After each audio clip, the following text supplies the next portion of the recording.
According to Forbes magazine, the Jurassic Park film franchise is the 11th highest grossing film franchise in history, and if the upcoming Jurassic World Fallen Kingdom has even a remotely successful launch, it could vault as high as number 6 on that list. As the new film awaits its American release, let's take a look back at the 4 blockbusters that came before it. Welcome to Jurassic Park. The original Jurassic Park was based off the 1990 Michael Crichton book of the same name, with film rights being purchased by Universal Studios for $1.5 million. The film's budget of $63 million yielded an otherworldly $1.029 billion at the box office. If we adjust that number for inflation, that's like turning $109 million into $1.78 billion today. We can charge anything we want. For comparison, 2018's highest-growing film, Black Panther, made $699 million at the box office, less than half of Jurassic Park's adjusted number. And now you're selling it. You want to sell it. The story, directed by the legendary Steven Spielberg, introduces us to the wildly creative and unpredictable world of cloned dinosaurs at eccentric billionaire John Hammond's ill-fated theme park. I was 7 when this movie came out, and it was the first movie that I can ever remember making my pants. When things predictably go wrong trying to contain enormous prehistoric animals behind electrical wire, scientists Ian Malcolm, Alan Grant, and Ellie Sattler work to stay alive inside the park, all while trying to protect Hammond's grandchildren. It's an all-time classic that truly set the bar for computer-generated imagery and sound design, really vaulting film production into the modern age. Unsurprisingly, it was the most successful film in this franchise. Well, there it is. There it is. Based off Michael Crichton's second novel in the series, The Lost World is the last movie that would be based off of a book, and also the last movie that would be directed by Spielberg or scored by John Williams.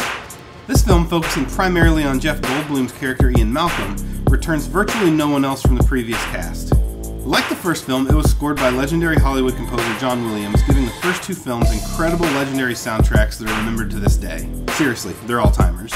Not quite keeping pace with the original film, The Lost World turned in a very successful $618 million at the box office against a $73 million budget, making it, to date, the 3rd most successful film in the franchise. And on a personal note, it's probably my favorite film in the franchise, as I was a little older when it came out, and I really liked the narrative. Okay. In 2001, Universal would release the crap sandwich creatively named Jurassic Park 3. I'm not going to spend a lot of time on this because this is by far my least favorite movie in the franchise. And no wonder I didn't like it, because it wasn't directed by Spielberg or scored by John Williams or written by David Koepp, who wrote the first 2 screenplays. Hang on, this is going to be bad. Its $93 million budget was bigger than the first 2 films, and its $368 million at the box office was far and away the lowest of the franchise. That is one big pile of shit. And it seems like fellow viewers seem to agree. According to Rotten Tomatoes, it had an audience score of 36% favorability, compared to 91% for the first film and 51% for The Lost World, and eventually 78% for Jurassic World. And speaking of Jurassic World, released in 2015, Jurassic World was the first film in a newly planned trilogy. Starring Hollywood A-listers Chris Pratt and Bryce Dallas Howard, Jurassic World marked a new beginning for the franchise.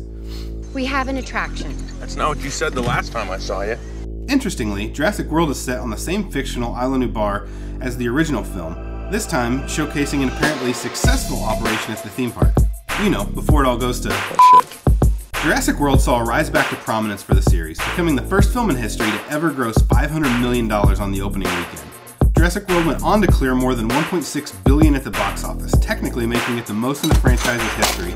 Now, later this month, we'll see Chris Pratt and Bryce Dallas Howard reprise their Jurassic World roles in the upcoming Jurassic World Fallen Kingdom. And interestingly enough, we'll actually see Jeff Goldblum reprise his role as Ian Malcolm.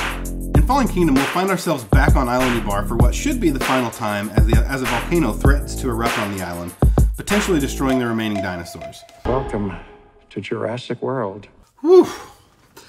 That was a lot of information in a short period of time, but hopefully all of that helps you feel more prepared to go out and see Jurassic World Fallen Kingdom in a couple weeks. I know I will, and I'm sure I will eventually get to reviewing it on this channel. So, until then, hit that subscribe button and keep current on my content. I'm Andrew Crabtree, and this has been Telling Stories.